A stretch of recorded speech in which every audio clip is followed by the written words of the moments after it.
On parle souvent des forêts primaires, gravement menacées en Asie, de la forêt amazonienne attaquée de toutes parts par l'agriculture industrielle.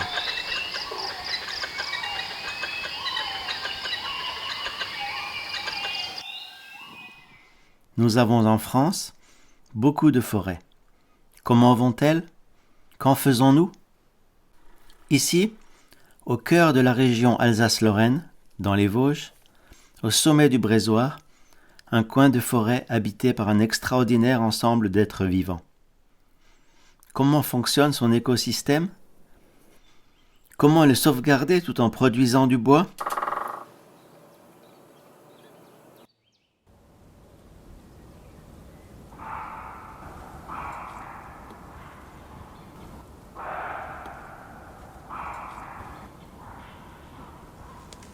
Des spécialistes expliquent.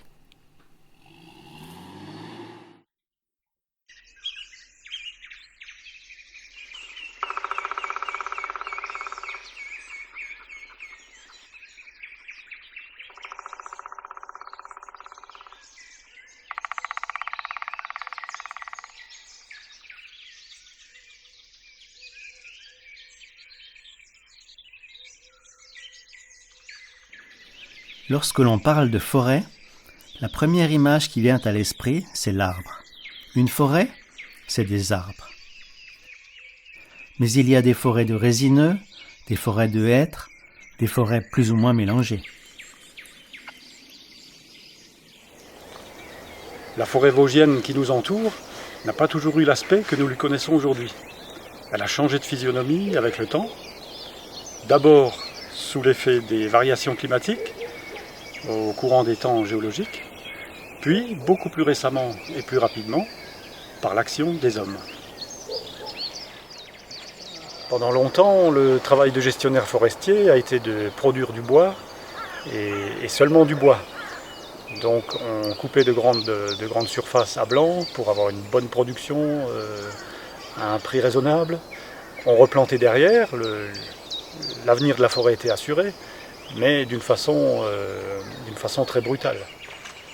Pour moi qui suis naturaliste et intéressé par la faune et la flore, il y a des forêts qui sont très pauvres et assez peu intéressantes, et d'autres à certains endroits qui constituent un milieu extraordinaire, très riche, avec toutes sortes d'espèces sauvages. Ici, nous sommes dans un coin de forêt que l'homme n'a que très peu touché. Ce qui frappe, beaucoup d'espèces d'arbres, des arbres de tous âges, beaucoup de bois morts au sol, des clairières, et là, partout, la vie sauvage.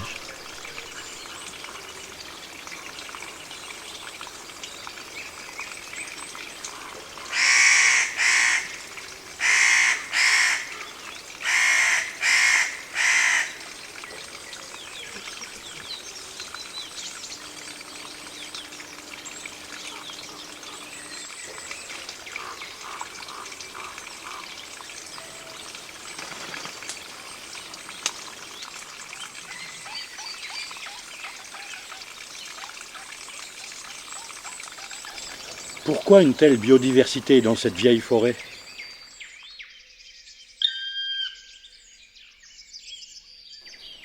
Le roi de la forêt est l'arbre, mais il se trouve au milieu d'un équilibre complexe entre des êtres vivants bien différents qui dépendent tous les uns des autres. L'arbre développe un système de feuillage impressionnant.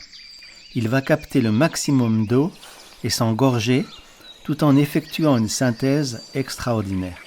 Chaque feuille va, en utilisant l'énergie solaire, absorber le gaz carbonique de l'air, fixer son carbone en le transformant en glucides, donc des sucres, et rejeter de l'oxygène. Des quantités énormes de carbone sont ainsi stockées dans les forêts. Ces glucides sont transportés par la sève dans toutes les parties en croissance de l'arbre. L'arbre, chaque année, grandit et produit ainsi du tronc, des branches et des feuilles en quantité impressionnante. Les feuilles, en automne, et certaines branches, mortes, tombent à terre. Et la richesse naturelle d'une forêt dépend de l'abondance de bois mort au sol. Oui, mais toutes les litières forestières ne se valent pas pour la vie sauvage. Une plantation serrée d'épicéas produira une accumulation de matière acide, inerte, imperméable. Par contre, un mélange de feuilles, d'aiguilles de sapin, de petits bois morts apportera la vie très rapidement s'il y a assez de lumière et de chaleur. L'arbre produit beaucoup de matière tout en captant du CO2 et en libérant de l'oxygène. Sans engrais, comment est-ce possible ? Le bois, c'est de la lignine qui apporte la rigidité comme les os chez nous, de la cellulose qui apporte la matière, mais aussi des sucres, de l'azote, des lipides et des sels minéraux. Pour que le bois commence à se décomposer, il faut d'abord s'attaquer à sa structure, la lignine. Seuls les champignons sont capables de la décomposer. Leur formidable réseau de filaments, le mycélium, va la désagréger en se développant à l'intérieur. Ce que l'on appelle champignon n'est que la fructification visible de la plante. Après le développement du mycélium, l'attaque de la cellulose par les autres sera possible. Les mousses, les lichens et les animaux vont pouvoir s'implanter.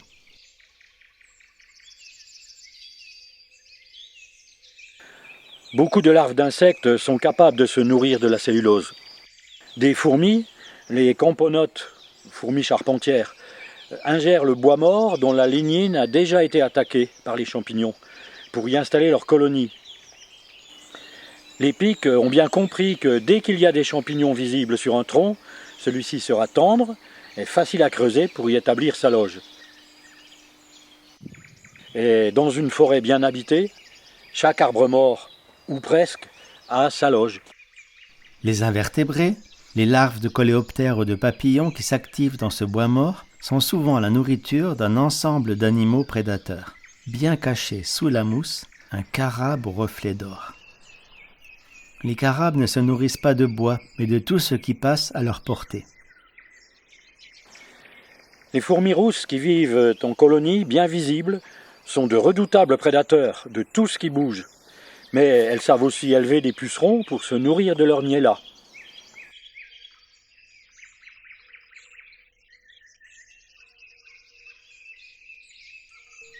La fourmi, comme la plupart des habitants de la forêt, chasse et est chassée.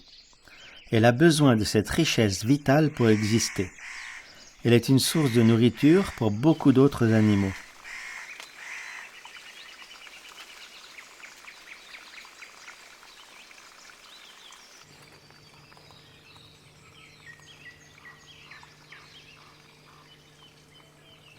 Là, tout près, encore une cavité. C'est un torcol. Le torcol fourmilier est un oiseau bien particulier. Il n'a pas le bec des pics, mais une langue de caméléon. Il se nourrit d'œufs de fourmis. Ce petit a remarqué les mouches à l'entrée de son trou. Il s'essaie à la chasse avec sa langue extraordinaire.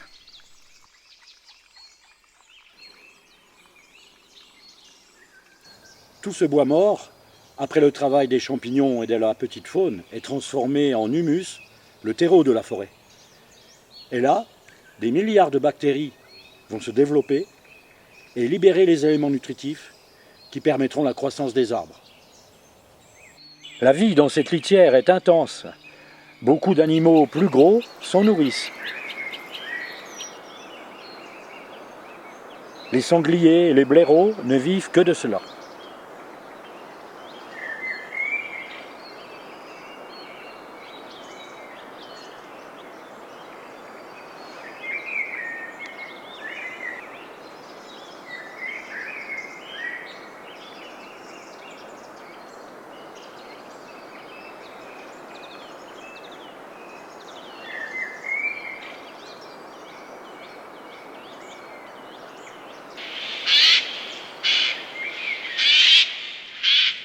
Sur les crêtes vosgiennes, il y a souvent près de 2 mètres de précipitations par an.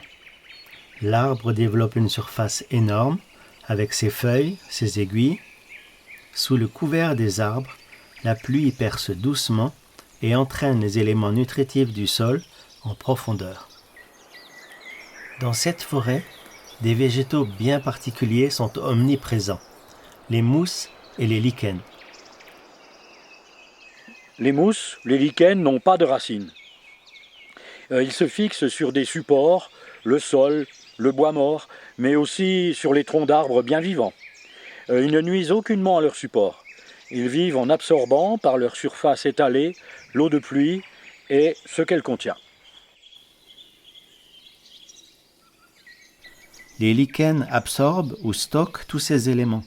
On trouve ainsi de nombreux agents polluants, pesticides ou éléments radioactifs dans ces lichens. Les lichens et les mousses purifient notre eau.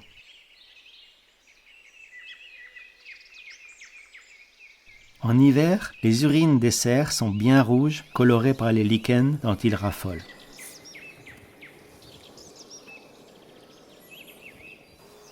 Les arbres utilisent une grande partie de la pluie qui tombe. Les mousses et les lichens jouent le rôle de filtre. Ensemble, ils protègent les sols et nous restituent une eau pure. Tous ces processus sont extrêmement lents. Un lichen remarquable, la lobère pulmonaire, va mettre 4 mois à se développer sur l'écorce d'un arbre, puis pousser de quelques millimètres par an, et ce pendant plusieurs siècles, si son support, l'arbre, est toujours là. On en trouve ici qui ont près d'un siècle. C'est un indicateur d'une excellente continuité écologique. Sous les sommets, l'eau pure réapparaît, des sources, des tourbières, des ruisseaux, tous grouillant de vie. Pendant le mois de mars, au premier signe du printemps, les grenouilles rousses s'accouplent et déposent leurs pontes dans les mares, dans les creux humides, dans les ornières. Puis ce sont les crapauds.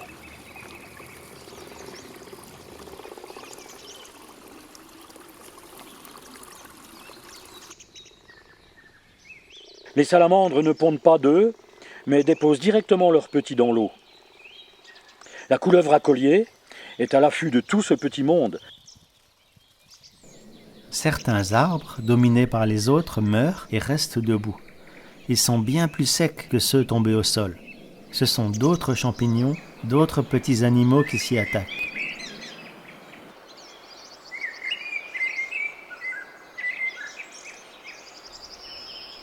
Les hêtres, âgés, sont souvent creux au centre et les pics noirs creusent leur loge presque exclusivement dans les hêtres. Une forêt mélangée avec épicéas, pins, sapins, hêtres, frênes, érables va permettre à un maximum d'espèces de vivre. Un autre exemple de l'interdépendance des êtres vivants de la forêt. Le mycélium d'un champignon a profité de la blessure dans l'écorce de cet arbre frotté par les bois d'un cerf. Tout le cœur de l'arbre, décomposé par l'attaque du champignon, a permis à une colonie de fourmis charpentières de s'installer. Elles ont creusé des galeries de la racine jusqu'en haut de l'arbre, et c'est plus de 100 000 grosses fourmis qui prospèrent ici. Mais ces fourmis, en creusant, laissent s'écouler une petite sciure que le pic noir connaît bien. Il va s'activer, forer, partir à la recherche de ces œufs de fourmis dont il est fou. Il s'est gorgé d'œufs et de fourmis et, de retour à sa loge, il les régurgite dans le gosier de ses jeunes.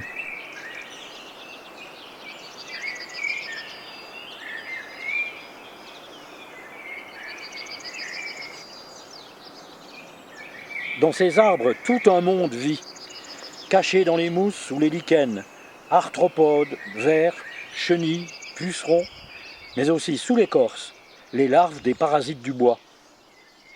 Toutes les mésanges, les citelles, les grimpereaux, les rouges-gorges, les accenteurs, les roitelets et les troglodytes sont à la recherche incessante de cette microfaune et on assure ainsi la régulation.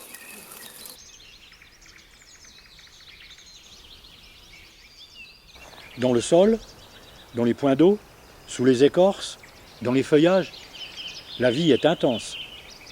Chasseurs et chassés, le tout en équilibre. Parfois, la tempête met à terre un grand arbre. Sa chute fait naître une petite clairière, la lumière permet l'apparition d'autres plantes comme la centaurée des montagnes, mais aussi des insectes et des insectivores.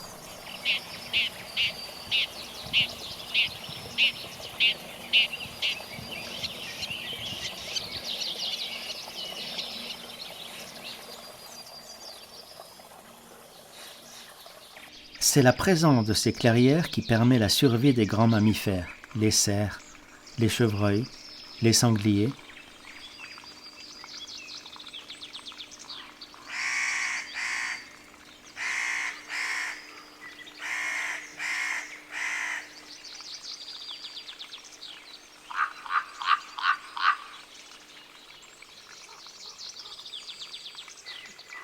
Tous ces arbres se multiplient grâce à des graines, cônes d'épicéa, faines des hêtres, noisettes, mais aussi des baies qui attirent les oiseaux et les petits mammifères. Ils vont s'en nourrir, en cacher, en perdre, et ainsi assurer la dissémination des arbres. Toutes ces graines n'arrivent pas à maturité ensemble, et elles vont permettre à de nombreux animaux de passer l'hiver. L'écureuil va décortiquer les cônes d'épicéa et variera ses repas avec les noisettes et les faines cachées ça et là. Mais il devra se méfier de la redoutable martre.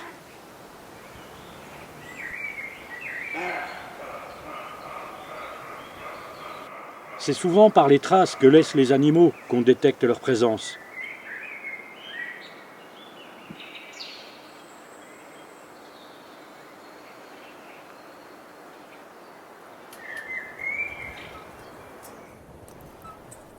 En hiver, c'est la présence de ces graines qui permet la survie des oiseaux. Les pics, ici un piquet-pêche, passent des larves aux graines. Des pinsons du nord arrivent de Scandinavie, des gros-becs, des geais, des merles, des bouvreuils et toutes les mésanges passent l'hiver ici.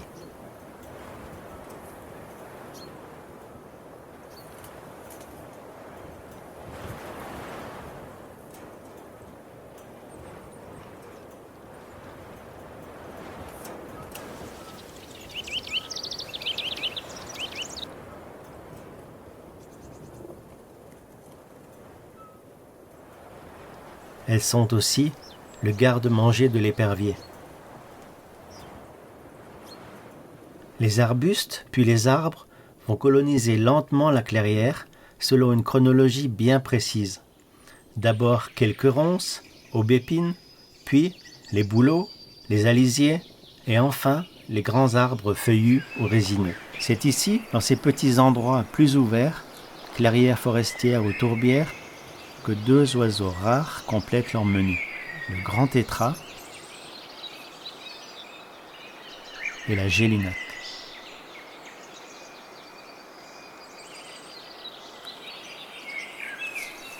La clairière va se reboucher lentement, alors qu'à un autre endroit, une autre se reformera.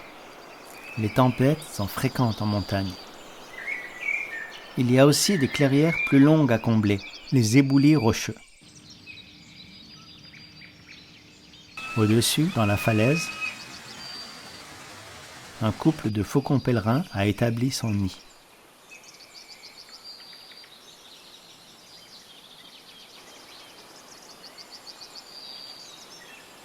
Son régime, uniquement des oiseaux. Il les capture en plein vol, à grande vitesse, et leur laisse peu de chance.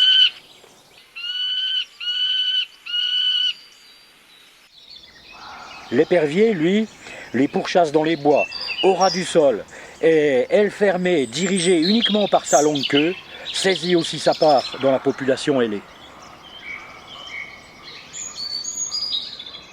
Ici, c'est un paradis pour les chouettes. Elles se logent dans les trous des pics et se nourrissent des oiseaux et rongeurs. La chouette hulotte, la plus grosse, la chouette de Tengmalm, grande comme un merle, et la minuscule chouette chevêchette, guère plus grande qu'un moineau, bien plus difficile à voir dans ces grandes forêts.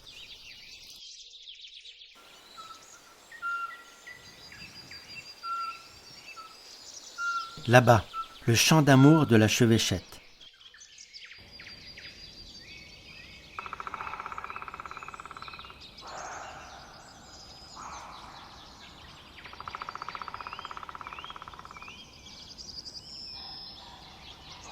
La femelle à l'entrée du nid. Pendant qu'elle couve, le mâle vient la nourrir et elle mange à l'intérieur de la loge. Aujourd'hui, grand nettoyage.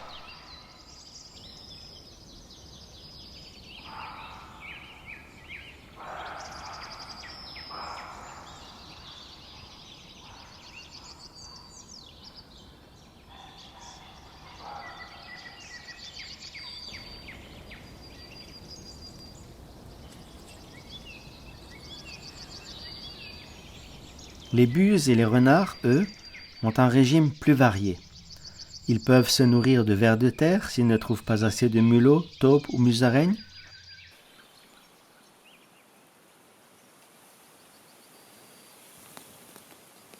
En hiver, ils se rabattent sur les animaux morts de la rigueur du climat.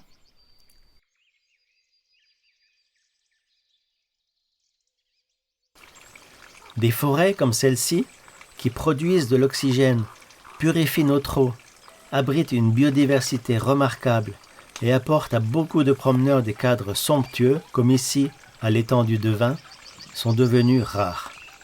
Comment produire du bois tout en sauvegardant le reste ? L'État a depuis quelques années expérimenté une gestion plus douce de la forêt. Actuellement, on cherche plutôt à obtenir une forêt plus irrégulière. On prélève des gros bois au profit des arbres moyens ou plus jeunes et on répartit la récolte sur une plus grande surface.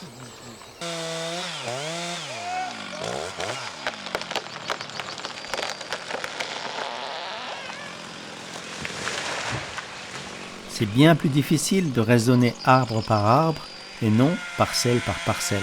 Mais cela bouleverse beaucoup moins l'équilibre naturel.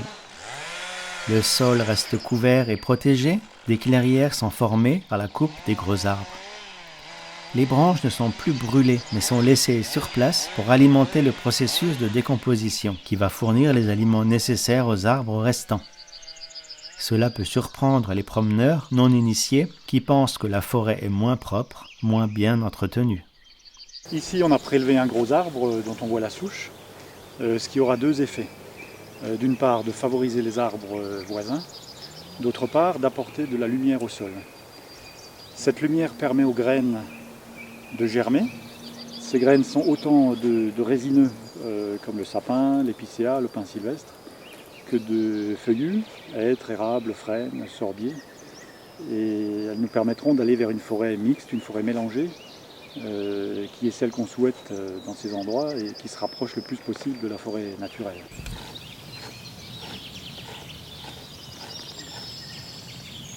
Longtemps, quand on trouvait un arbre mort en forêt, comme celui-ci, on le coupait, on brûlait ses branches, ses écorces pour éliminer les parasites qui avaient amené sa mort. Ceci pour éviter la contamination au reste de la forêt. Donc la tempête de 99 nous a appris bien des choses. On a été submergé d'arbres renversés, d'arbres cassés. Il a fallu en laisser une partie, on ne pouvait pas tout exploiter. En 2 ou 3 ans, les pics se sont multipliés et les invasions de parasites, leurs proies, ont régressé. Depuis, en accord avec la Ligue pour la protection des oiseaux, l'ONF, qui gère les forêts publiques, marque des arbres secs ou à cavité pour qu'ils ne soient plus coupés et que les pics puissent y creuser leur loge. La forêt mixte et irrégulière a des inconvénients pour l'exploitation forestière, notamment pour les bûcherons. Et de plus en plus, on a des parcelles couvertes de jeunes arbres au sol.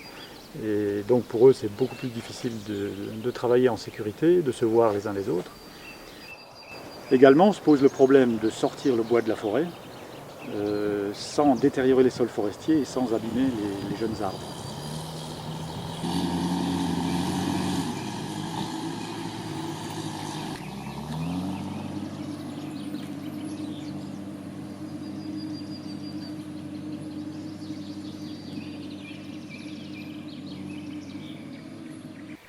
Cette façon de faire assure la sauvegarde de l'équilibre fragile de la forêt. Mais de vastes espaces forestiers sont du domaine privé et gérés uniquement pour produire du bois. Les conséquences sont multiples. Des paysages dévastés, des sols vulnérables, arrachés par les pluies, toute la vie complexe de ces espaces compromise pendant des années, des débits torrentiels qui provoquent des crues dévastatrices en aval. Dans les forêts publiques, on essaye d'assurer ou de maintenir 3 fonctions principales à la forêt. La fonction écologique, la fonction de production de bois et la fonction d'accueil du public. La fonction écologique est la plus importante, la plus universelle. Elle permet par exemple à la forêt de maintenir les sols contre les accidents climatiques par exemple, de purifier l'air ou de réguler les eaux superficielles. La fonction de production de bois reste très importante, elle le devient même de plus en plus, notamment à cause des nouvelles normes d'isolation. Et bien sûr, socialement, la forêt permet à un large public soit un simple bol d'air le week-end, soit des activités de randonnée ou d'activités sportives qui deviennent de plus en plus diverses. Et également à de plus en plus de gens de se ressourcer et d'assouvir un besoin de nature sauvage. Il n'est pas facile de concilier ces différents objectifs et de contenter tout le monde. Il y a l'industrie qui demande une production de bois maximum, de bois calibré. Il y a des chasseurs qui veulent beaucoup de cerfs sur leur chasse, souvent sans se soucier des dégâts infligés aux semis et aux jeunes arbres, qui vont jusqu'à compromettre l'avenir de la forêt. Il y a aussi les amoureux de la nature, qui veulent voir des vieux arbres et toute la vie qui va autour, et qui s'offusquent de voir une machine couper des arbres ou d'être confrontés à une battue de chasse. Le métier de forestier, tel que je le conçois, c'est précisément d'essayer de répondre à ces différents besoins exprimés par la société actuelle. Comment tenir compte de tout cela? Souvent, on mesure la production d'une forêt en mètres cubes de bois. Mais comment mesurer la production de mètres cubes d'eau propre, le gaz carbonique capturé, la biodiversité remarquable, la beauté du paysage et le plaisir des promeneurs?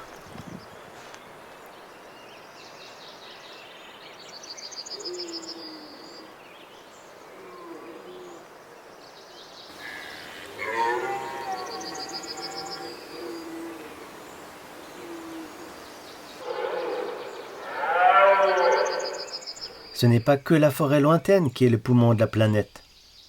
Cette forêt, proche de nous, nous est vitale. Chacun est concerné. Celui qui respire, celui qui boit de l'eau, qui marche ou court dans les chemins sous les arbres, le ramasseur de champignons, l'amoureux de nature sauvage.